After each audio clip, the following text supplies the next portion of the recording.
3.7 million American jobs could vanish in the next 12 months. Imagine an entire state, like Connecticut, suddenly out of work. I met a father in Ohio who's already struggling to keep his family afloat, a glimpse of what's coming for millions. This isn't just numbers. It's lives uprooted by a trade war most Americans barely understand. Over the past 6 months, I've traveled through 27 states, hearing stories of communities on the brink. Today, I'll reveal who's most at risk, which areas will be hit hardest, and how you can prepare to protect your family before it's too late. The economic battlefield. The US and China are trading blows in an escalating economic conflict. When the US imposed a 125% tariff on Chinese electric vehicles last month, it marked a significant escalation. China retaliated with an 84% tariff on American agricultural products. These measures aren't minor tweaks. They're financial nuclear options aimed at crippling entire industries. Here's how tariffs work. That $100 Chinese solar panel you bought last year? With a 125% tariff, it now costs $225 before it even leaves the factory. These price hikes ripple through supply chains, making some business models unsustainable overnight. Companies that depend on Chinese imports face a stark choice: absorb the cost and risk bankruptcy, or pass it to consumers and lose customers. The impact is devastating on both sides. U.S. tariffs target Chinese manufacturing, while China's counter-tariffs hit American farmers hard. A soybean farmer in Iowa now competes with Brazilian suppliers offering the same product at half the price. This isn't just theory. The USDA reports American agricultural exports to China dropped 37% in the first month after the tariffs took effect. The numbers paint a grim picture. A 125% tariff more than doubles a product's price, while an 84% tariff nearly does the same. These percentages translate directly to closed factories and lost jobs. For example, a $10 million shipment suddenly costs $22.5 million, leading companies to cancel orders. When orders stop, production lines shut down, and paychecks disappear. This economic warfare creates a lose-lose scenario.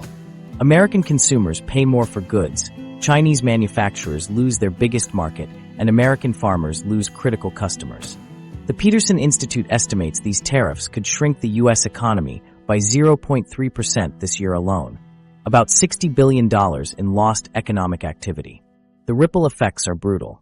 A single auto parts factory closure in Ohio might eliminate 800 direct jobs, but the damage doesn't stop there. Economists call this the multiplier effect. Every manufacturing job supports 3 to 4 other jobs in the community. When factories close, local diners, dry cleaners, and daycare centers feel the pinch. It's how 3.7 million jobs could end up on the chopping block. These tariffs are part of a broader economic conflict over technology, supply chains, and global influence. The U.S. aims to bring manufacturing back home, while China seeks to protect its economic rise. Both sides are willing to sacrifice billions in trade to achieve their goals. The casualties?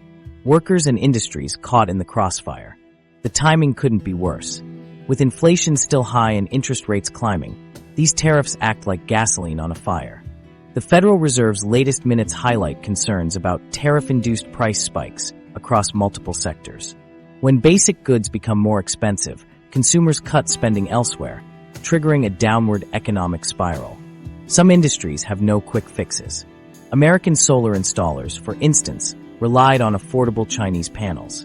Now they face impossible choices: pay double, find new suppliers, which don't exist at scale, or shut down. The Solar Energy Industries Association predicts 30,000 U.S. solar jobs could vanish this year alone due to these tariffs. The agricultural sector faces its own crisis. China bought $36 billion in U.S. farm products last year, but with an 84% tariff, that business evaporates. Grain silos sit full, meatpacking plants run half shifts, and rural communities that depend on farming income are hit hardest. The fallout is widespread, and the stakes couldn't be higher. The job loss hotspots. Some jobs will disappear faster than others in this trade war. The manufacturing sector takes the hardest hit right out of the gate. Factories making electronics, auto parts, and machinery face immediate danger because they rely heavily on Chinese components. A single tariff can make their entire business model unworkable overnight. The BBC's latest trade analysis shows electronics manufacturing could lose up to 420,000 jobs if these tariffs stay in place. These aren't just assembly line jobs. Engineers, quality control specialists, and logistics coordinators are also at risk. For example, a small electronics factory in Ohio recently announced layoffs of 200 workers, citing rising costs from tariffs. When a factory closes, it takes everyone with it. Similarly, in agriculture, the impact is devastating. China bought $19.5 billion worth of American soybeans last year, but with an 84% tariff, that market dries up instantly. The USDA predicts 110,000 farm jobs could disappear in the next 12 months. This doesn't just affect farmers. Truckers, grain elevator operators, and food processors all depend on that agricultural pipeline. A soybean farmer in Iowa shared how he's already had to let go of 2 workers and is considering selling his equipment to stay afloat. Auto parts manufacturing sits in the crosshairs too. The average car contains about $1,800 worth of Chinese-made components, and tariffs push that cost to over $4,000 per vehicle. Automakers can't absorb that hit, so they cut production. The Center for Automotive Research estimates 78,000 auto industry jobs could vanish by next summer, from parts suppliers to dealership technicians. A Michigan parts supplier recently reported losing a major contract, forcing them to lay off 50 employees. Textile and apparel workers face similar risks. Over 60% of clothing sold in America comes from China. Retailers either raise prices and lose customers or eat the cost and go under. The National Council of Textile Organizations predicts 45,000 layoffs in this sector alone. A small-town clothing manufacturer in North Carolina has already reduced its workforce by 30% due to shrinking orders. The solar energy industry has also been blindsided. American installers relied on cheap Chinese panels to keep costs down, but tariffs have doubled panel prices overnight. The Solar Energy Industries Association says 30,000 solar jobs could disappear this year. That's 1 out of every 7 workers in the industry, including installers and project managers. Certain states will feel this more than others. Michigan's auto industry, Ohio's manufacturing base, and Iowa's farm economy sit directly in the line of fire. California's tech sector faces collateral damage too, as many electronics manufacturers cluster around Silicon Valley. These regions built their economies around industries that tariffs hit hardest. The pain spreads beyond factory floors. Truck drivers who haul goods to ports face fewer loads. Warehouse workers handle fewer shipments. Even white-collar jobs in logistics and trade compliance get cut when volume drops. Every manufacturing job supports multiple service jobs, so losses cascade through local economies. Small towns get hit worst. When a factory employing 500 people shuts down in a town of 5,000, it devastates the entire community. The local diner loses lunch customers. The pharmacy fills fewer prescriptions. Property values drop as people move away. These towns don't bounce back quickly, if ever. Some industries have no easy alternatives. Medical device manufacturers rely on specialized Chinese components that don't exist elsewhere. Building materials like steel and aluminum face similar problems. Companies can't just switch suppliers overnight. Retooling factories takes years and millions of dollars. The timeline accelerates faster than most people realize. Tariffs take effect immediately, but the job losses come in waves. First, companies freeze hiring. Then they cut overtime. Then they lay off temporary workers. Finally, they shutter entire facilities. The process takes months, but the outcome becomes inevitable quickly. Workers over 50 face particular risks. They often have higher salaries and specialized skills that don't transfer easily. Younger workers might retrain for new careers, but options narrow with age. Many end up taking lower-paying service jobs just to get by. Unionized workplaces aren't safe either. Strong contracts can delay layoffs, but they can't stop them forever. When a company goes bankrupt, even the best union protections disappear. The United Auto Workers already has contingency plans for mass layoffs at parts suppliers. The damage extends up the supply chain. A furniture maker might survive the tariffs, but if their customers go out of business, orders disappear anyway. Even companies not directly affected by tariffs can still get caught in the fallout. Some businesses will try to adapt by looking for new suppliers in Vietnam or Mexico. But reshoring production to America takes years and major investment. Most small and mid-sized companies don't have that kind of time or money. They'll fold before they can pivot. Your wallet under fire. That new phone you've been saving for just got more expensive. A lot more expensive. Thanks to 125% tariffs on Chinese electronics. The $1,000 smartphone you wanted now costs $2,250 before it even hits the store shelf. Imagine a family sitting around the kitchen table, trying to figure out how to stretch their budget. The parents debate whether to replace their aging TV or hold off, knowing the $300 model they had in mind now costs $675. These price hikes aren't just numbers, they're forcing real, difficult decisions. Let's break it down further. Everyday items like a $50 kitchen appliance now cost $112.50. Clothing prices are also set to jump 40 to 60%, turning a $20 t-shirt into $34 and a $50 pair of jeans into $85. For families relying on affordable imports, these increases make back-to-school shopping a financial strain. And it doesn't stop there. Grocery bills are climbing too. While most food is domestically sourced, the packaging and processing equipment often comes from China. Those costs trickle down to consumers, with cereal prices rising 15%, canned goods 12%, and frozen foods up to 18%. The ripple effects extend to big-ticket items. A new car, for example, contains an average of $1,800 worth of Chinese parts. With tariffs, that cost jumps to $4,050, adding thousands to the sticker price. A $30,000 car could easily become $32,250. Even used car prices are expected to rise as people hold onto their vehicles longer. Home improvement projects face similar challenges. A $100 power tool now costs $225, and a $500 bathroom vanity becomes $1,125. Renovations get delayed, impacting local contractors and construction workers. Services aren't immune either. Many rely on Chinese-made equipment, from restaurant kitchens to dental offices. When their costs rise, so do their prices. A $100 dental cleaning might now cost $115, and a $50 oil change could hit $60. These small increases add up quickly, especially for low-income families. Living paycheck to paycheck, a 20% price hike on essentials can break the budget. The Economic Policy Institute estimates these tariffs could cost the average working-class family $2,400 per year in additional expenses. Middle-class families feel the squeeze too. That dream vacation gets postponed when a new laptop costs twice as much. Home renovations are scaled back, and discretionary spending shrinks as more income goes toward necessities. Even wealthier households aren't immune. Luxury goods like a $5,000 designer handbag now cost $11,250. High-end electronics, furniture, and appliances see similar jumps, forcing even affluent consumers to rethink their spending. The timing couldn't be worse. With inflation already straining budgets, these tariff-induced price hikes are like gasoline on a fire. The Federal Reserve can't lower interest rates to help without worsening inflation, leaving consumers squeezed from all sides. Some products may disappear entirely as smaller retailers drop in profitable lines, shrinking consumer choice.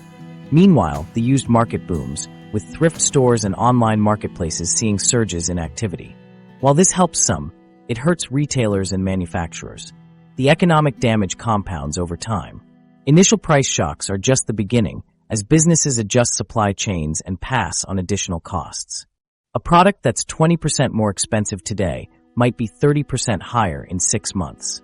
The cycle feeds on itself, with rising prices leading to reduced spending, job cuts, and further economic contraction. For many, the American dream feels further out of reach. Ghost towns of trade wars past.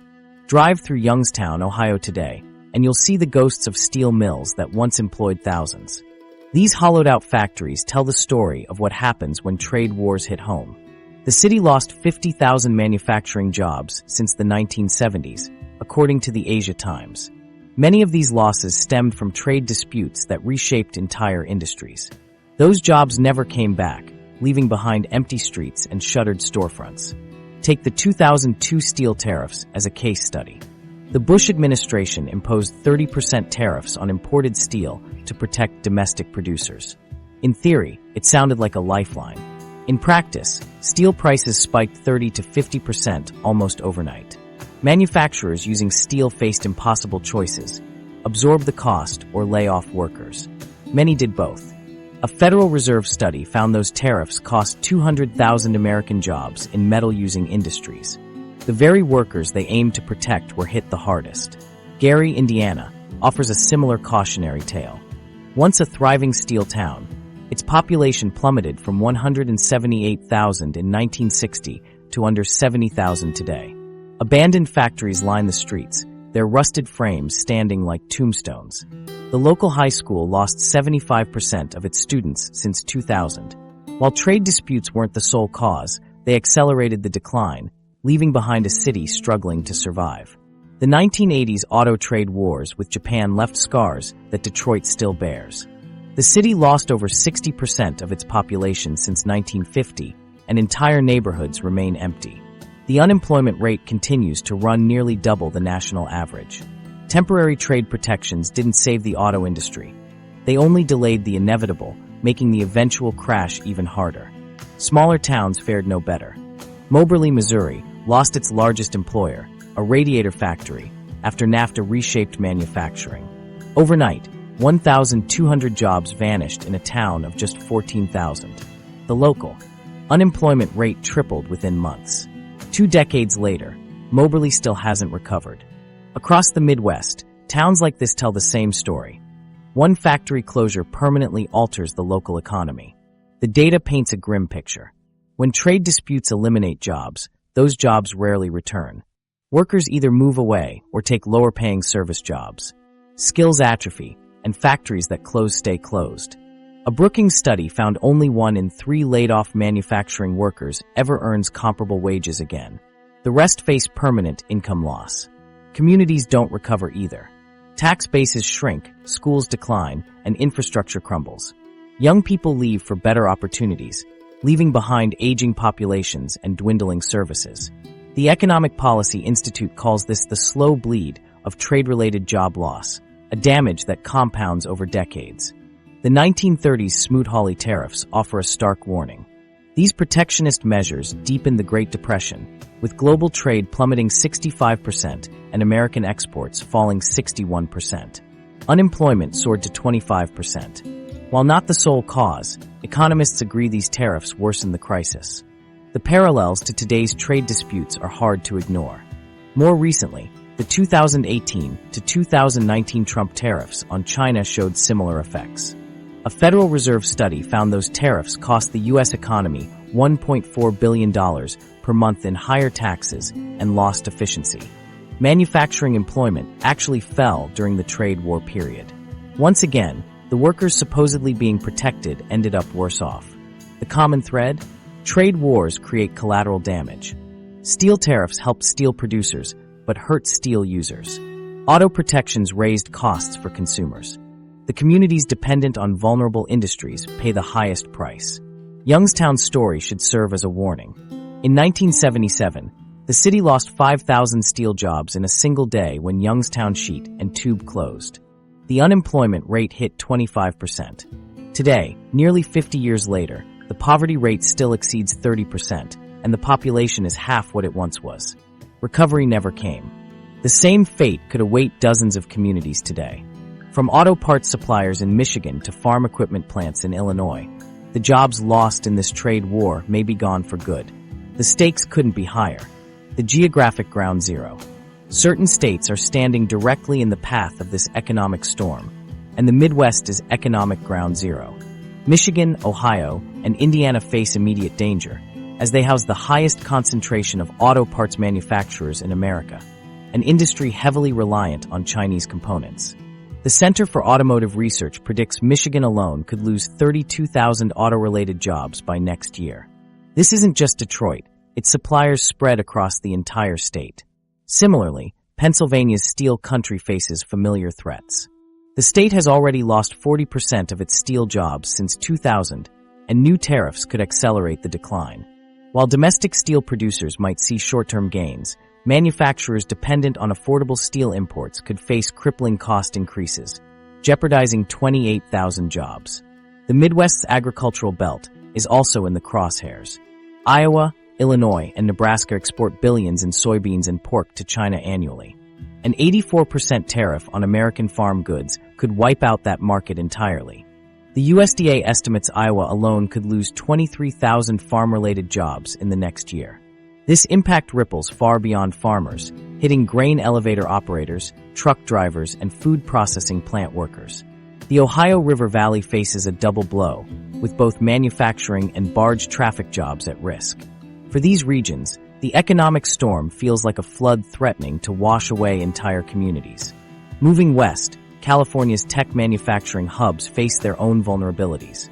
Silicon Valley, often synonymous with software, is also home to electronics factories employing thousands. The Bay Area Council reports that 18% of California's manufacturing jobs depend on Chinese supply chains. With tariffs doubling costs overnight, these facilities risk becoming uncompetitive. Southern California's port workers are also bracing for impact, as fewer Chinese imports mean fewer goods to unload. The Pacific Northwest's aerospace industry is similarly exposed. Boeing, reliant on hundreds of Chinese suppliers for aircraft parts, faces rising costs just as it struggles to compete with Airbus. Washington state could lose 8,000 aerospace jobs if production slows further. In the South, the economic tremors are no less severe. Texas faces a double whammy. Its oil industry relies on Chinese-made equipment that just became 125% more expensive, while its cotton farmers face steep tariffs on exports. The Dallas Fed warns that 14% of Texas manufacturing jobs are vulnerable to supply chain disruptions, and Houston's port activity could drop by 30% as trade volumes decline. North Carolina's furniture industry, the largest in the nation, hangs in the balance. Many factories depend on Chinese components, and the High Point Market Association warns that 15,000 jobs could vanish if tariffs make their products unaffordable. Entire towns like Hickory and Lenoir, built around furniture manufacturing, could see their economies collapse. The ripple effects extend nationwide. Rural America, already struggling, faces existential threats. Small towns with one major employer have no safety net when that factory closes. The Economic Innovation Group found rural counties lost 180,000 manufacturing jobs since 2000, and the next wave could finish off what's left. Coastal states aren't immune either. New Jersey's pharmaceutical industry, Florida's construction sector, and even Hawaii's tourism industry all depend on affordable Chinese imports. No state escapes unscathed. Family emergency plans.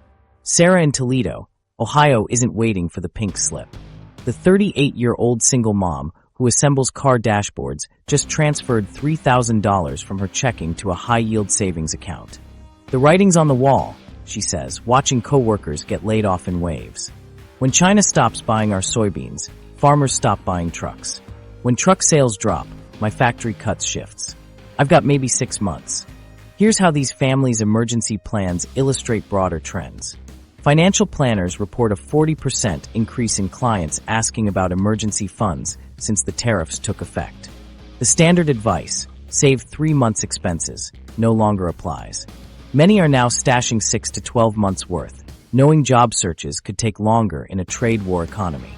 Two-income households are taking drastic steps.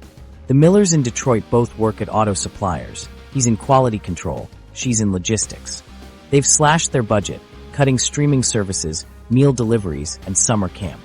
We're living on one salary and banking the other, Mrs. Miller explains. If one of us gets laid off, we can survive. If both go down, we're in trouble. Lower-income families face tougher choices. Maria, a poultry plant worker in Arkansas, started stockpiling dry goods and canned foods. No more fresh fruit or meat unless it's on sale, she says. Her family canceled their mobile plan for a cheaper prepaid option and is learning bus routes in case they have to sell their aging Honda. Middle-class professionals aren't immune either. Jason, an industrial engineer in Michigan, quietly took a weekend job at Home Depot.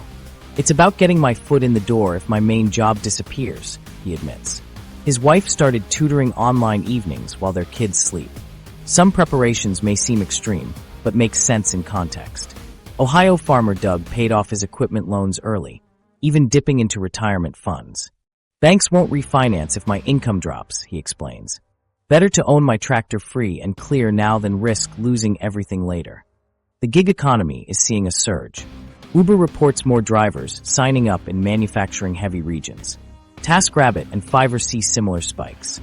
People aren't waiting until they get laid off to build side income, notes a labor economist at the Upjohn Institute. They're creating safety nets in advance.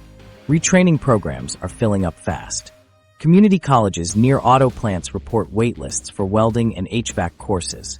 Coding boot camps are also seeing interest from factory workers. They know manufacturing jobs might not come back this time, says an instructor at Grand Rapids Community College. Families are also adjusting their housing plans. Some are moving in with relatives or taking in roommates preemptively. Real estate agents in Ohio say more workers are downsizing before being forced to. Selling while you still have a job is easier than selling under duress, one agent explains. Healthcare decisions are shifting too. Families are scheduling elective procedures now while still insured. Others are switching to high-deductible plans to save on premiums. We're basically self-insuring for everything but catastrophes, says a factory worker in Indiana. The psychological toll is real. Counselors report increased anxiety about finances, especially among breadwinners over 50. They remember 2008 and know this could be worse, says a therapist in Cleveland. Support groups for stressed workers are forming in church basements and union halls. The common thread is a loss of trust in economic stability. People no longer believe their jobs are safe, notes a sociologist studying workforce trends. Even employed workers feel temporarily employed now. This anxiety drives the preparation frenzy, with families across income levels taking steps to brace for uncertainty. China's counterattack. China's counterattacks are calculated and strategic, designed to maximize impact while minimizing their own vulnerabilities. Their 84% tariff on American soybeans wasn't arbitrary. It was a direct hit on one of the most politically sensitive sectors. By targeting a $12 billion export market concentrated in key farming regions like Iowa and Illinois, China aimed to pressure communities heavily reliant on agriculture. These areas, which largely supported Trump in 2020, now face devastating economic consequences. Reuters even described China's tariff list as a political strategy document, pinpointing products from Republican strongholds and swing states. Beyond tariffs, China is also reshaping its economy to reduce reliance on the U.S. Their Made in China 2025 initiative is a prime example, with $300 billion invested in semiconductor development to challenge American giants like Intel and Qualcomm. This isn't just about retaliating against current tariffs. It's about securing technological independence for the future. While the U.S. focuses on immediate trade disputes, China is laying the groundwork for long-term economic dominance. Energy exports are another battleground. China's 84% tariff on American liquefied natural gas, LNG, directly impacts a growing market. The U.S., now the world's top LNG exporter, counted China as a major buyer. With shipments drying up, energy analysts warn that $50 billion in U.S. export infrastructure investments could be idled. This move not only disrupts the energy sector, but also signals China's intent to weaken emerging American industries. The retaliation doesn't stop at tariffs. China is slowing approvals for American mergers and acquisitions, scrutinizing U.S. companies' business licenses, and creating logistical nightmares with sudden customs delays that can last weeks. These measures, while unofficial, are effectively strangling U.S. businesses operating in China. It's a death by a thousand-cut strategy, designed to frustrate and exhaust American firms. China is also leveraging its massive consumer market as a weapon. State media encourages boycotts of American brands, while companies like Apple and Starbucks face protests, surprise inspections, and other forms of pressure. These actions, combined with official tariffs, create a hostile environment for U.S. businesses, further amplifying the economic pain. The tech sector faces unique challenges. China controls 80% of global rare earth mineral production, materials critical for U.S. tech manufacturing. By restricting exports to American defense contractors and stockpiling these resources, China is tightening the screws on industries that rely on these essential components.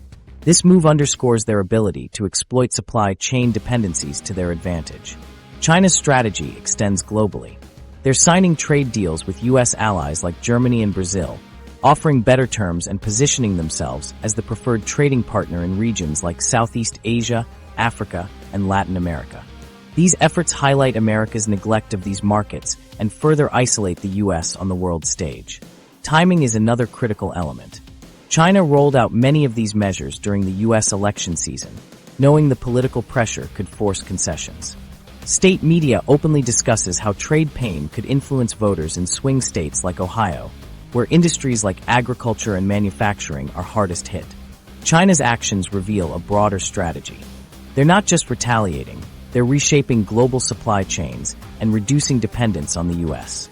By signing soybean deals with Brazil and Russia, they've already begun replacing American suppliers. For U.S. farmers, this could mean permanent market losses, with little hope of recovery. The economic counterattacks are matched by financial maneuvers.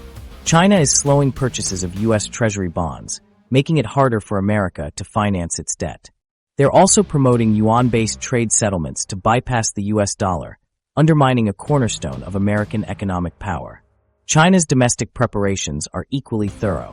They've stockpiled key U.S. imports like soybeans and oil, secured alternative suppliers, and offered tax breaks to offset tariff costs. This isn't improvisation. It's a meticulously planned strategy to outlast the U.S. in this trade conflict. The human impact is undeniable. By targeting sectors like agriculture and manufacturing, China is hitting Trump's base the hardest. Counties that voted Republican in 2020 are now bearing the brunt of the economic fallout, creating political pressure from within. State media amplifies this effect, broadcasting stories of struggling American farmers and factory closures to drive home the narrative that the U.S. started this fight but can't handle the consequences. Ultimately, China's endgame is clear. They're willing to endure short-term pain to achieve long-term gains. Every tariff and countermeasure accelerates their push for domestic innovation and reduces reliance on American products. This trade war isn't just about economics. It's about shaping the future of global power. The manufacturing mirage.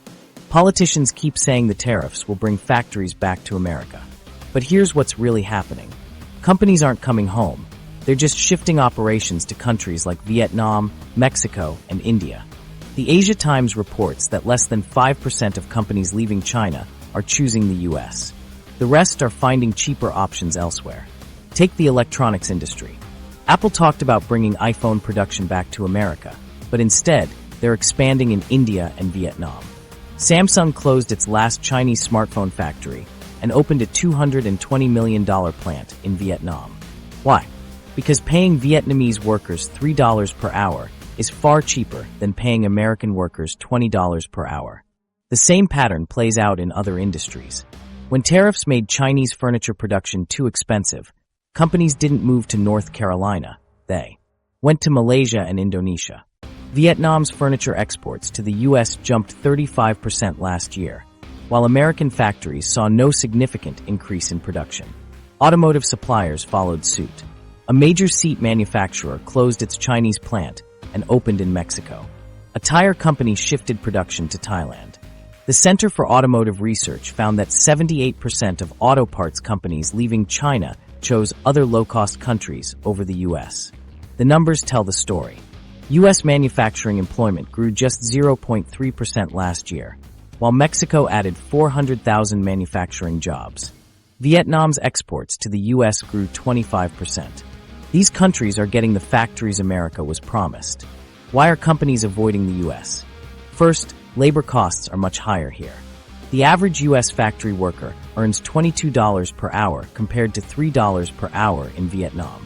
Second, other countries offer tax breaks and subsidies that America doesn't match. Third, the U.S. lacks the supply chains that exist in Asia. Building a factory isn't enough. You need hundreds of nearby suppliers to make it work. Some companies engage in what could be called reshoring theater. They'll open a small U.S. facility for PR purposes while keeping most production overseas. For example, a tech company might build a factory in Texas that employs 50 people, while their Vietnam plant employs 5,000. It's a symbolic gesture, not a real shift. Even when companies do open U.S. plants, they're often highly automated. A new battery factory in Michigan might create 1,500 jobs, but replace 5,000 overseas positions. Robots don't care about tariffs, and the net effect is fewer jobs globally, not more American jobs. The solar panel industry illustrates this. First Solar built a new Ohio factory employing 500 people, but robots handle tasks that once required 2,000 workers in China. The jobs coming back aren't the same as the ones that left. The supply chain problem is another major hurdle. A company making microwaves needs hundreds of parts from dozens of suppliers. Those networks exist in Asia, but would take years to rebuild in America. It's easier to move the entire operation to Vietnam than to recreate the ecosystem here. Trade data confirms the trend. U.S. imports from China dropped 20% last year, but imports from Vietnam, Mexico, and India rose 18%, 12%, and 9%, respectively. The trade deficit didn't shrink, it just shifted to other countries. These shifts don't just cost jobs, they cost expertise. When companies move to Vietnam instead of America, they take their technology and knowledge with them. The U.S. loses not only production, but also the skills and innovation tied to it. This hollowing out has long-term consequences for the economy. The dollar's dangerous decline. The U.S. dollar has been the world's reserve currency for decades, the backbone of global trade and a cornerstone of everyday life. Think of it like the foundation of a house, strong and reliable for years, but now showing cracks that threaten the entire structure. This decline isn't just a distant economic issue. It's something you feel every time you fill your gas tank or shop for groceries. The dollar's value has dropped 12% since the trade war began, and that means higher prices for nearly everything you buy. Here's why. When China retaliates with tariffs, they also reduce their dollar holdings. Last year, China's central bank cut its U.S. Treasury holdings by $180 billion, according to PBS. With fewer buyers, the dollar's value drops. A weaker dollar makes imports more expensive, so that Japanese TV or German car now costs you more. Ironically, the tariffs meant to protect American workers end up shrinking their paychecks through inflation. The petrodollar system, once a pillar of the dollar's dominance, is weakening too. Saudi Arabia now accepts yuan for oil sales to China, and India is buying Russian oil in rubles. These shifts may seem small, but each deal done without dollars chips away at its global importance. The trade war accelerates this trend, as countries seek alternatives to avoid being caught in the crossfire. Interest rates add another layer of complexity. The Federal Reserve is trying to fight inflation without crushing the economy, but the trade war's chaos is making the dollar more volatile. PBS analysis shows the dollar's usual patterns aren't holding, creating uncertainty that makes businesses hesitant to invest. This unpredictability ripples through the economy, slowing growth. For consumers, the impact is clear. A 10% weaker dollar means a 10% price hike on anything imported. Your iPhone, prescription drugs, and even car parts all get more expensive. The Bureau of Labor Statistics found import prices jumped 4.8% last quarter, the biggest increase in a decade. This isn't inflation from growth. It's inflation driven by a currency under pressure. Foreign investors are also pulling back. They own $7 trillion in U.S. stocks and bonds, but as the dollar falls, those investments lose value. The Wall Street Journal reports foreign buyers have slowed their U.S. purchases by 23% this year. Less investment means less money for businesses to expand and hire, potentially costing more jobs than the tariffs themselves. Commodity prices swing wildly with the dollar. Oil, metals, and food, all traded globally in dollars, get more expensive when the dollar weakens. UPS recently reported an 11% increase in shipping costs due to fuel price swings, and airlines are adding surcharges. These rising costs hit every sector, from transportation to agriculture. Meanwhile, countries are diversifying away from the dollar. Russia sold 90% of its dollar reserves, and even U.S. allies like Japan are quietly reducing their dependence. The IMF reports the dollar's share of global reserves has fallen from 71% to 59% in a decade. This shift, accelerated by the trade war, reflects declining confidence in the dollar's stability. The psychological impact is just as significant. For decades, the dollar symbolized stability. Now, businesses see volatility. A National Federation of Independent Business survey found 68% of small companies are delaying investments due to currency uncertainty. When businesses hold back, the entire economy slows. The dollar's decline is more than an economic story. It's a story about how global shifts affect your wallet, your job, and your future. Like a crumbling foundation, the cracks are spreading, and the consequences are becoming harder to ignore. The R word no one wants to say. Economists are starting to use the R word more openly these days. Recession. The latest PBS NewsHour analysis shows 58% of economists now predict a recession within the next 18 months, up from 28% before the latest round of tariffs hit. This trade war might be the final push that tips us over the edge. Tariffs act like a tax on the entire economy. When prices jump 125% on Chinese goods, businesses face tough choices. Absorb the cost or pass it to consumers. Most do both, cutting jobs while raising prices. This slows spending across the board. The Federal Reserve's Beige Book reports slowing retail sales in 10 of 12 districts, a classic early recession sign. These numbers aren't just abstract. They reflect real struggles for workers and families. Imagine a small-town family in the Midwest. The father works at a manufacturing plant, and the mother runs a small business. When tariffs raise costs, the plant cuts overtime hours, and the family's income shrinks. Meanwhile, the mother's business sees fewer customers as locals tighten their budgets. This ripple effect shows how economic slowdowns hit home. Manufacturing activity has now contracted for 9 straight months. Consumer confidence dropped sharply last quarter. Even the strong job market is showing cracks, with temporary hiring, often a leading indicator, stalling. These patterns echo those seen before the 2008 crash, though the starting point is different. The trade war compounds the problem. During slowdowns, exports often cushion the blow, but with China imposing 84% tariffs on American goods, that safety net is gone. Agricultural exports to China are down 37%, and overall exports dropped 4% last quarter, the steepest decline since 2015. Some sectors are already in recession. Manufacturing shrank 1.3% last quarter. Trucking companies report slowing freight volumes. Even the tech sector, usually resilient, is seeing layoffs. Weakness in these industries could spread quickly, especially as consumer spending softens. The yield curve, a key recession predictor, is flashing red. Short-term interest rates have risen above long-term rates, a pattern that has historically preceded recessions within 18 months. The New York Fed's model now puts recession odds at 38%, the highest since 2008. Consumer behavior is shifting in troubling ways. More people are delaying big purchases like cars and appliances. Credit card debt is rising while savings rates fall. These are clear signs households are bracing for tougher times. When spending slows, the economy follows. Business investment is also stalling. Companies are postponing expansions and equipment purchases. The Atlanta Fed's GDP Now forecast recently dropped to 1.3% growth for this quarter, dangerously close to zero. Weak business spending played a major role in the 2001 and 2008 recessions. Globally, the picture is bleak. Europe is flirting with recession, and China's growth is slowing. A synchronized global downturn would hit U.S. exports even harder. The World Bank recently cut its global growth forecast, citing trade tensions as the top risk. Some argue the U.S. can avoid recession, pointing to strong consumer spending and low unemployment. But these are lagging indicators.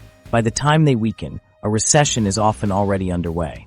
The human cost of even a mild recession, with job losses and financial strain, is hard to ignore. This economic slowdown is not abstract. It affects real workers, families, and communities. Your personal economic shield. While politicians argue over trade policies, your financial future can't wait for their decisions. Let's build your personal economic shield right now. 1. Emergency fund. Start with your emergency fund. In this trade war economy, aim for at least 6 months' worth of living expenses. Keep half in cash at home. Why? During past crises, when banks froze withdrawals, those with physical cash could still buy groceries and pay rent. One Indiana family shared how having cash on hand helped them stay afloat during a local bank shutdown. 2. Job security. Audit your job's vulnerability. If you're in manufacturing, cross-train now, learn welding or study robotics. White-collar workers should develop backup skills too.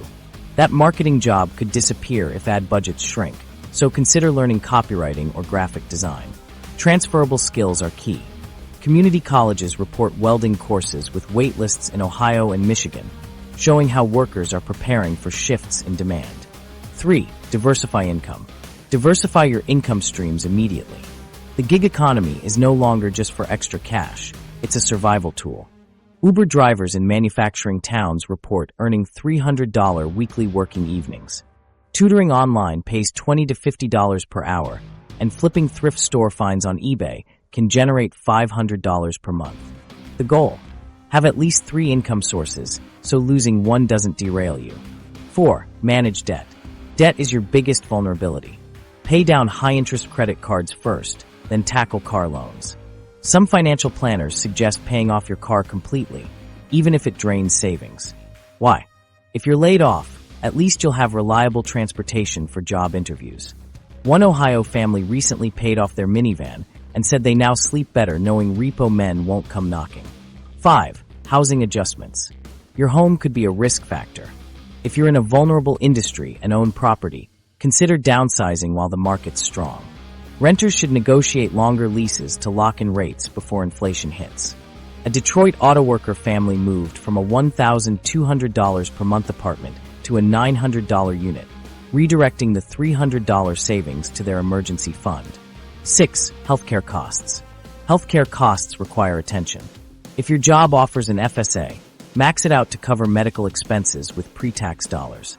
Switching to a high-deductible plan and saving the premium difference in an HSA can also help. Think of an HSA as a medical emergency fund. One Indiana factory worker family saved $2,400 annually this way, enough to cover their deductible if disaster strikes. 7. Build connections. Network like your job depends on it, because it might. Attend industry meetups, connect with former colleagues on LinkedIn, and stay active in trade unions. Workers with strong networks find new jobs faster. 8. Prepare documents. Update your resume now. Scan important certificates and diplomas.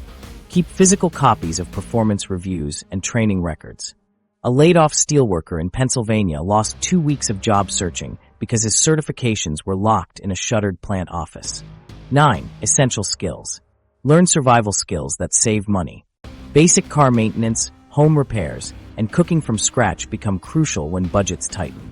One Michigan family canceled their $150 per month gym membership and now uses free YouTube workouts, saving money while staying fit. 10. Childcare solutions. Childcare costs often break budgets first. Explore alternatives like job sharing with other parents, trading babysitting hours, or forming co-ops. A Toledo mom saved $800 per month by organizing a 4-family childcare co-op when her daycare closed. 11. Retirement accounts. Protect your retirement accounts. Understand 401k loan provisions and IRA hardship withdrawal rules. But only tap into these as a last resort. The penalties can haunt you for years. Think of these accounts as your financial safety net, not a piggy bank. 12. Barter and stockpile. Build a barter network. Trade skills with neighbors, accounting help for haircuts, car repairs for plumbing work. Stockpile essentials strategically. Rotate a 3-month supply of non-perishable food, medications, and household goods. One Indiana family buys 1 extra shelf-stable item per grocery trip, building a pantry that could feed them for 4 months. 13. Mental health. Protect your mental health. Financial stress can harm relationships and health. Practice stress reduction techniques like meditation or exercise. Many community centers offer free counseling sessions that could prove invaluable later. 14. Emotional preparedness. Finally, prepare emotionally. Talk with your family about contingency plans. Kids should understand possible changes without fear. Couples need shared financial goals and transparency. Families who face challenges together, openly and honestly, weather them best. 13. The long war timeline. This trade war isn't ending anytime soon. We're not talking months here. Economists at the University of Rochester predict this economic standoff could last 5 to 7 years. That's longer than the average American marriage lasts. Why so long?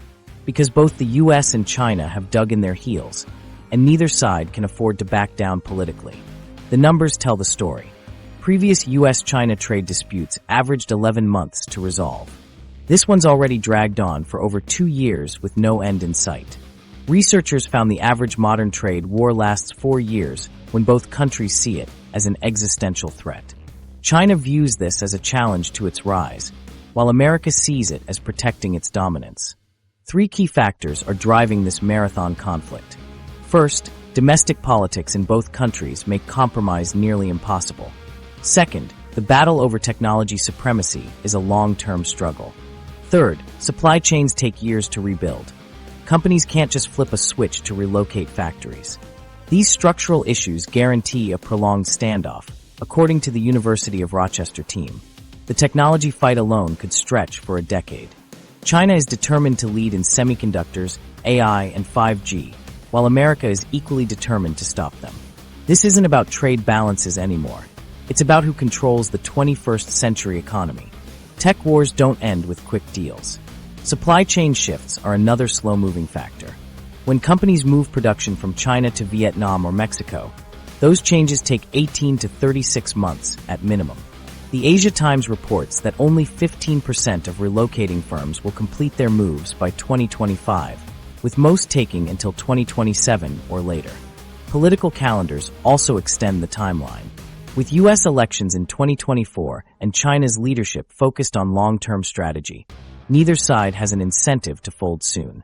The University of Rochester model shows trade wars during election years typically last 22 months longer than others. The sectors facing the most damage are in it for the long haul. Agriculture takes years to find new markets. Semiconductor plants require half a decade to build. Auto supply chains can't be rebuilt quickly. These industries are preparing for a marathon, not a sprint. For workers, the impact is deeply personal. A 6-month emergency fund won't cut it anymore. Career changes need to be permanent, not temporary. The University of Rochester study suggests workers assume at least 5 years of disruption when making plans. Some industries will adapt faster than others. Tech companies can pivot quickly, but manufacturers have less flexibility. Economists found service sector workers will adjust in 2 to 3 years, while manufacturing workers may need 5+ years to recover. The costs compound over time. Each year of tariffs does more damage than the last. Businesses that survive year 1 might collapse by year 3. Workers who hang on initially could exhaust their savings later. The long duration turns temporary measures into permanent changes. Historical patterns aren't comforting either. The U.S.-Japan trade war lasted 12 years. The Smoot-Hawley tariffs dragged on for 4 years before being repealed. The University of Rochester team says today's conflict has elements of both, meaning it could outlast them all. There is some good news. Economies eventually adapt. New industries, lessons from trade wars past. The 1930s Smoot-Hawley tariffs show us how devastating trade wars can be. Congress passed those tariffs to protect American jobs during a recession, but instead, they deepened the economic crisis, turning a bad economy into the Great Depression. Global trade dropped 65%, unemployment hit 25%, and the economy spiraled further into chaos. Today's trade war carries the same dangerous ingredients: economic stress, political pressure, and the misguided belief that tariffs are a cure-all. In 1930, the U.S. imposed tariffs on over 20,000 imported goods. Other countries retaliated immediately. American farmers lost export markets overnight, factories shut down as costs soared, and the stock market plunged further.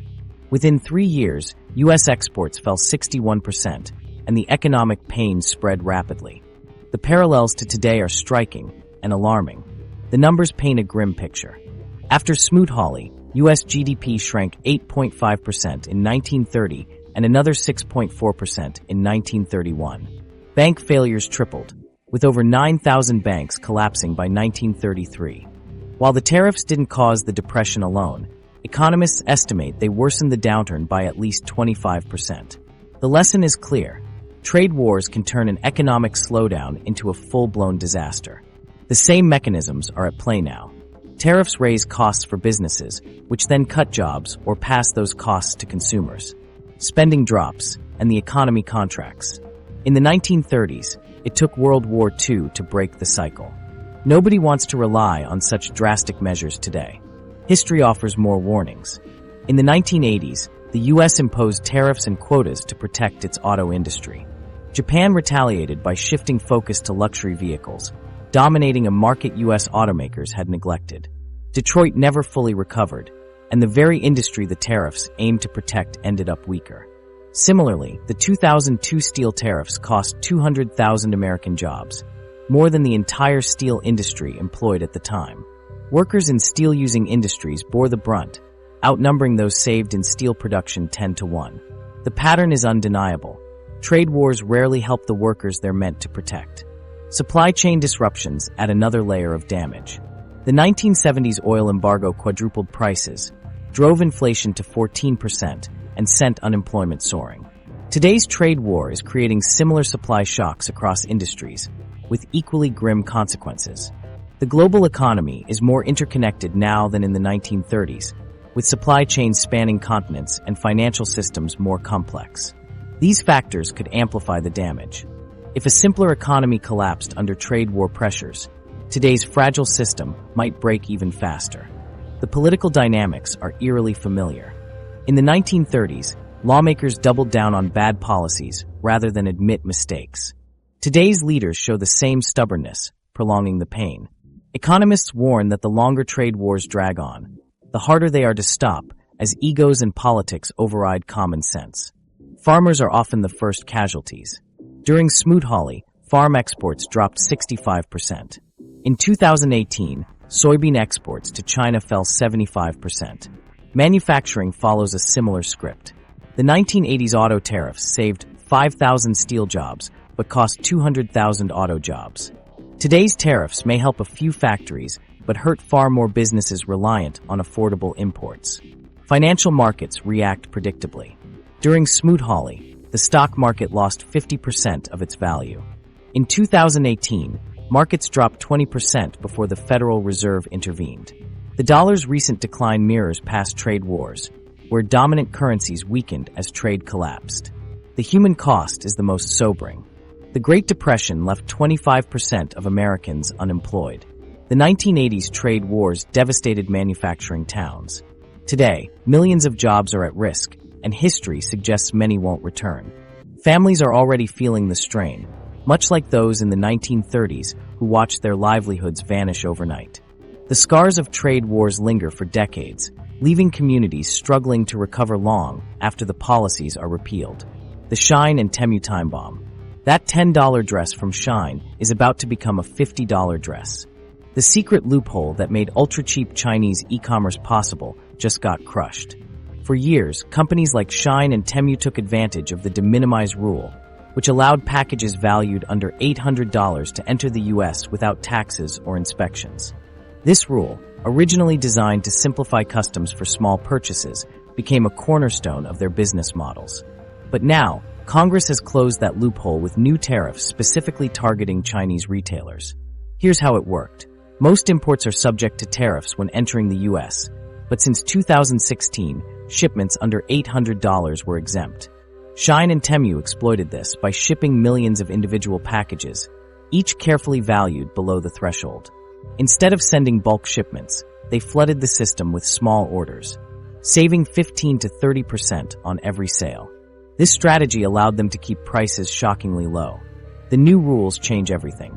First, the U.S. revoked China's developing nation trade status. Then, they imposed 25 to 50% tariffs on Chinese apparel and electronics. Finally, they closed the de minimis loophole for Chinese goods. The result? That $10 Shein dress now carries $4 in tariffs and $6 in compliance costs, doubling its price before shipping. Shein's razor-thin profit margins can't absorb this. A China briefing analysis shows their average margin was just 5%. To stay afloat, they'll need to raise prices by 40 to 60%. That $15 bikini? Now $25. Temu, with an average order value of just $25, faces even bigger challenges. Customs inspections will increase, doubling shipping times from 10 to 20 days. Competing with Amazon Prime's 2-day delivery? Nearly impossible. The numbers are staggering.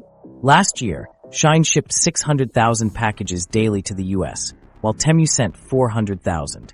Under the new rules, each package now requires customs documentation costing $5 to $10 to process. That's $2 million in daily paperwork costs alone. costs that will inevitably be passed to consumers. Smaller Chinese e-commerce sites will be hit hardest.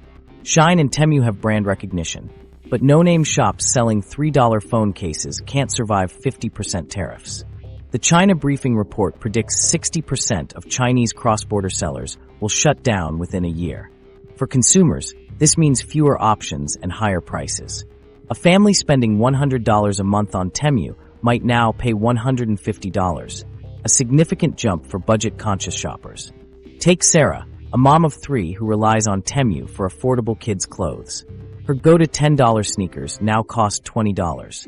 For her, that's not just an inconvenience, it's a real financial strain. And some products, like $2 kitchen gadgets or $5 accessories, may disappear entirely. Sellers won't bother importing items with such slim margins. The broader implications are troubling. Fast fashion's environmental toll could worsen as companies cut quality to offset costs, leading to more disposable garments in landfills. Meanwhile, marketplaces like Amazon and eBay will feel the ripple effects. Thousands of third-party sellers rely on Chinese suppliers, and many can't absorb these price hikes. The China Briefing report estimates 30% of these micro-businesses will fold. Some companies are scrambling for workarounds, like setting up warehouses in Mexico or partnering with U.S. distributors. But these solutions add costs, meaning that $10 product might now cost $15 instead of $20. Not much comfort to consumers. American retailers like Walmart and Target see an opportunity to fill the gap, but their prices won't match Shein or Temu's old levels. And while some politicians claim these tariffs will bring back manufacturing jobs, that's unlikely. Labor costs in the U.S. remain too high for $5 t-shirts. The jobs aren't coming back, just the higher prices. The new rules also create inconsistencies. A $799 shipment avoids tariffs, while an $801 shipment gets hit with 25%. This encourages sellers to game the system by underdeclaring values, creating more work for customs officials. In the end, these changes may reduce consumer choice without significantly benefiting American workers. For shoppers like Sarah, it's a frustrating new reality. Higher prices, fewer options, and no clear winners. The surprising exit ramps. Everyone assumes this trade war ends with either the US or China backing down. But there are 5 unexpected ways this could resolve that nobody's discussing. 1. Climate collaboration. Instead of fighting over trade, the US and China could collaborate on climate technology. Imagine both nations pooling resources to develop cheap solar panels and batteries. They'd create a massive new export market while tackling global warming. Harvard researchers estimate this approach could add $3 trillion to both economies by 2040. In simple terms, it's a win-win: economic growth and environmental progress. Here's how it could work. The U.S. contributes advanced engineering and materials science, while China provides manufacturing scale and rare earth minerals. Together, they produce renewable tech so affordable that no other country can compete. This partnership could dominate the global green economy, creating 12 million jobs across both nations, according to the Brookings Institution. 2. Digital détente. Another pathway is a digital truce. Right now, the U.S. bans TikTok while China blocks Google. What if they negotiated mutual digital market access? American tech companies could tap into China's 1 billion internet users, while Chinese apps gain access to the U.S. market. Stanford economists estimate this tech peace treaty could boost global GDP by 1.5% annually. The key would be creating digital free trade zones with clear rules. For example, Facebook and WeChat could coexist under agreed data governance standards. Instead of stealing intellectual property, companies would compete openly for users. This approach reframes the trade war as a $500 billion digital opportunity. 3. Vietnam as mediator. Similarly, Vietnam could act as an unlikely mediator. Both countries are shifting supply chains there, and Vietnam's special economic zones already blend U.S. and Chinese business practices. The Peterson Institute suggests using these zones as testing grounds for new trade rules. For instance, companies operating there could follow hybrid standards acceptable to both nations. Here's a relatable example. One textile factory in Hanoi already produces garments using Chinese fabric and American designs, satisfying both markets. Over time, these hybrid standards could become the global norm. Vietnam's exports to the US grew 25% last year, while China's fell, putting Vietnam in a unique position to broker compromise. 4. State-level deals. Another option is letting states negotiate their own deals. California, for example, already trades directly with China, with bilateral agreements totaling $160 billion in 2022. If Washington can't make a deal, maybe Sacramento can. In fact, 28 U.S. states currently have active trade offices in China, according to the National Governors Association. This bottom-up approach could work for specific industries. For instance, Texas oil producers might strike deals with Chinese refiners, or Iowa farmers could negotiate directly with Chinese food companies. The federal government would still set broad rules, but local deals would address specific needs, much like how Canada handles trade with its provinces. 5. Targeted tariff reductions. The final solution is the simplest: mutual tariff reductions on consumer goods. Instead of sweeping cuts, both countries could agree to eliminate tariffs under $100. That $10 dress from Shein? No tariff. That $80 American makeup kit? Also tariff-free. The China Trade Council estimates this would immediately lower prices on 35% of traded goods. This approach offers political cover. Leaders can claim victory while actually compromising. Consumers feel instant relief, and businesses gain predictability. Research from the University of Michigan shows targeted tariff cuts tend to last longer than broad agreements. Each solution has its challenges. Climate collaboration requires unprecedented cooperation. Digital access demands tough compromises on censorship. Vietnam lacks real negotiating power. State-level deals could create chaos. And limited tariff cuts might not satisfy hardliners. But all these solutions share one thing. They create new economic value instead of just fighting over existing trade. The current conflict assumes a fixed pie where one side's gain is the other's loss. These approaches bake a bigger pie. For example, renewable energy could become a $10 trillion market by 2030. If the US and China cooperate, they could control 70% of it, dwarfing today's $700 billion trade relationship. Similarly, digital access could unlock billions in new revenue for both sides. Even state-level deals could reveal insights that inform better federal policies. In the end, these solutions show the trade war doesn't have to be a zero-sum game. The domino effect. When an auto parts plant in Toledo lays off 300 workers, the effects ripple outward like a line of falling dominoes. That factory buys steel from Indiana, plastics from Michigan, and packaging from Pennsylvania. Laid-off workers stop eating at local restaurants, cancel gym memberships, and delay doctor visits. Missed mortgage payments strain local banks. The OECD predicts this chain reaction could reduce U.S. GDP growth by 0.5% this year, about $100 billion in lost economic activity. The domino effect doesn't stop there. A soybean farmer in Iowa might skip buying a new tractor because tariffs have cut off Chinese buyers. That tractor factory in Illinois uses steel from Indiana, and the steel mill relies on equipment from Wisconsin. Trouble cascades through industries and states, hitting workers who've never even seen a soybean. Economists call this economic contagion, where disruptions spread like a virus through hidden connections. Service industries feel the shockwaves too. A laid-off auto worker in Ohio stops visiting a diner that sources bacon from Texas. With fewer customers, the diner orders less bacon, forcing the Texas supplier to cut hours for its workers. Those workers, in turn, spend less at local businesses. The OECD forecasts that service sector job losses could outnumber manufacturing losses 3-to-1 in this trade war. The financial system amplifies these ripples. Banks face more loan defaults in struggling industries and tighten lending standards across the board. Small businesses can't secure loans to expand, and homebuyers face higher mortgage rates. The Federal Reserve estimates that every 1% drop in lending reduces economic growth by 0.3% within 18 months. What begins as a trade issue can quickly spiral into a credit crunch. Global supply chains magnify the damage. A German carmaker using U.S. parts faces higher costs from tariffs, raising prices and selling fewer cars worldwide. Their Korean battery supplier cuts orders from Chilean lithium mines, which then impacts Brazilian rubber producers supplying tire makers. The OECD warns that global growth could slow by 1.2% if the trade war continues. enough to trigger recessions in vulnerable countries. Inflation adds another layer of complexity. Tariffs make Chinese goods more expensive, but domestic producers often raise prices too. A U.S. shoe company might charge more simply because imported shoes cost more. The Cleveland Fed found that tariffs add 0.3% to inflation annually, enough to pinch consumers without significantly benefiting domestic producers. Certain industries face compounding risks. The solar industry, for example, relies on Chinese panels and American installers.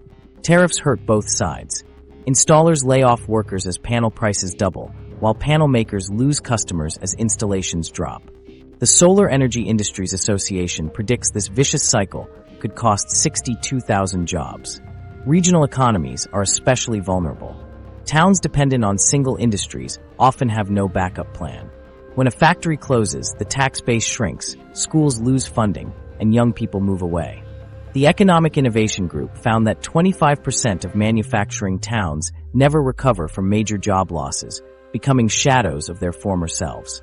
The psychological impact accelerates the damage. Headlines about trade wars make consumers and businesses cautious, delaying purchases and investments. The Conference Board's Consumer Confidence Index dropped 12 points last quarter, a decline typically associated with recessions. Some effects take years to surface.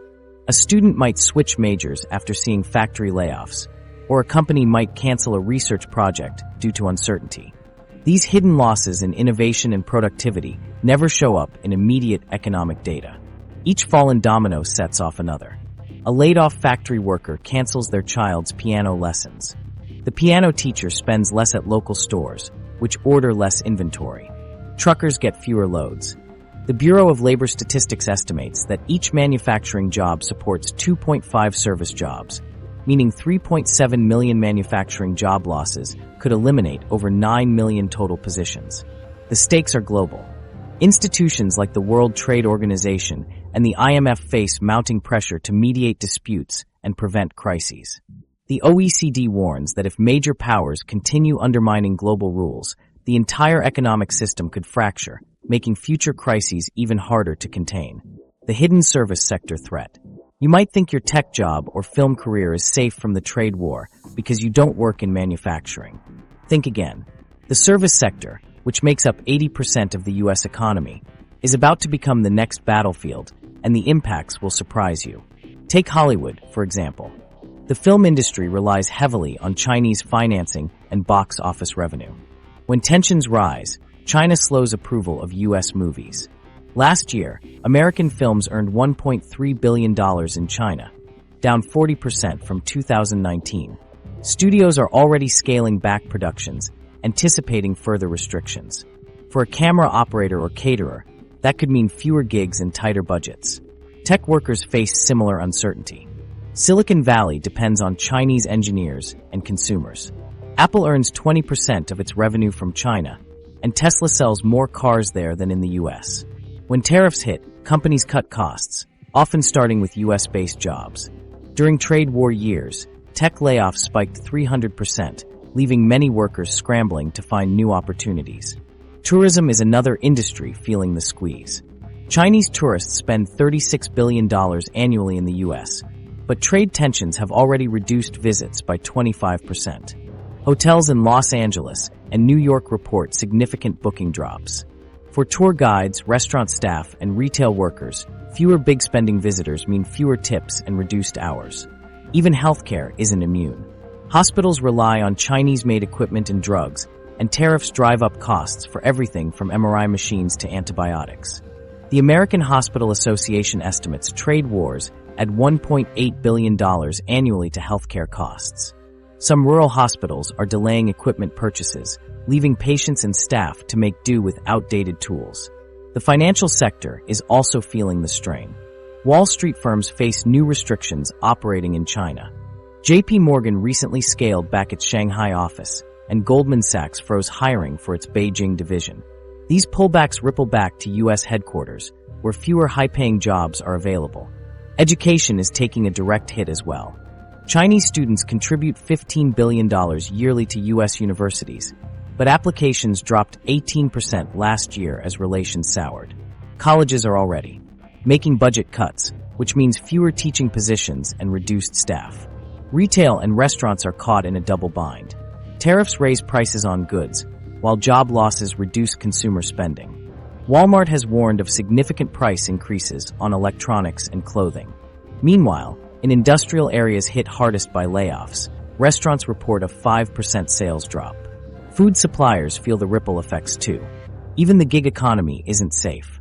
Uber and Lyft drivers in manufacturing towns report fewer rides, and TaskRabbit sees less demand in affected regions.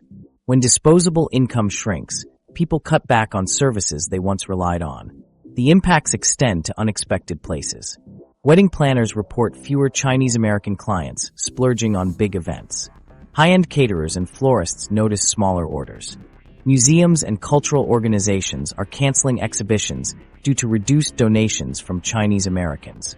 The common thread? Service jobs depend on economic confidence.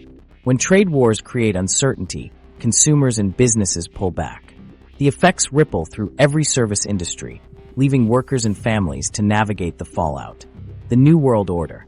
This trade war is about far more than tariffs. It's a battle over who will control the future of technology, manufacturing, and global influence. The stakes are enormous, shaping not just economies, but the balance of power for decades to come. The semiconductor arms race China is investing $300 billion to become self-sufficient in semiconductors, aiming to break America's dominance in advanced chips. Meanwhile, the U.S. is spending $52 billion to bring chip production back home. This isn't just economic strategy, it's about technological sovereignty. Semiconductors power everything from AI to military systems, and whoever controls them holds the keys to the future. Currently, China produces only 16% of the world's semiconductors, but consumes 60%, leaving them vulnerable. To close this gap, China is projected to spend more on chip development this year than the U.S. spends on all scientific research combined. Manufacturing and rare earths manufacturing is another critical front. The U.S. is working to rebuild its industrial base after decades of offshoring, while China is striving to move from low-cost goods to advanced manufacturing. Both nations see domestic production as a matter of national security. Right now, 87% of critical manufacturing inputs in the U.S. come from China, a dependency the U.S. is determined to reduce. Rare earth minerals add another layer to this struggle. These obscure metals are essential for everything from smartphones to fighter jets, and China controls 80% of global production. To counter this, the Pentagon has invested $35 million in rare earth processing, ensuring the military can access these materials without relying on a rival power. 5G and artificial intelligence, the race for 5G dominance, is equally intense.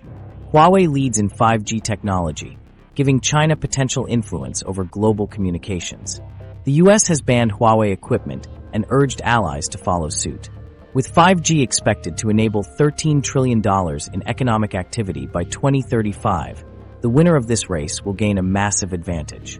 Artificial intelligence may be the most decisive battleground.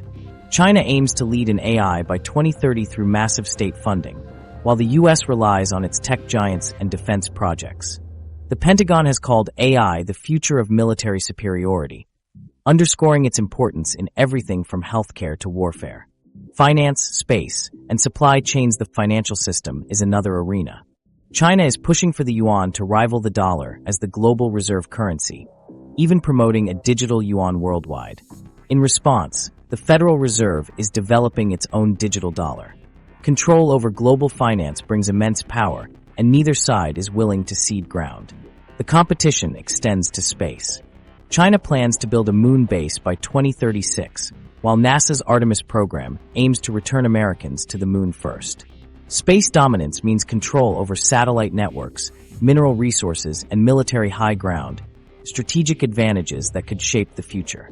Supply chains have become weapons in this conflict.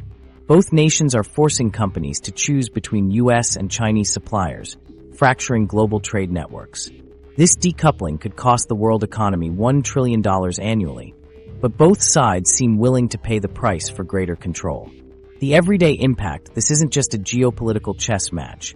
It's a fight that affects us all. From the phones in our pockets to the food on our tables, the outcome of this technological arms race will shape the vulnerabilities and opportunities of everyday life. Here's the hard truth. The real victims of this trade war won't be CEOs in corner offices. They'll be families in Ohio kitchens, Michigan living rooms, and Iowa dining rooms. The human cost of economic wars always. It's hardest where cameras don't point. But you're not powerless. Start today. Check your emergency fund. Is it 6 months or 6 days? Learn a side skill that pays when your main job doesn't. Stay informed and ready. Because when uncertainty strikes, the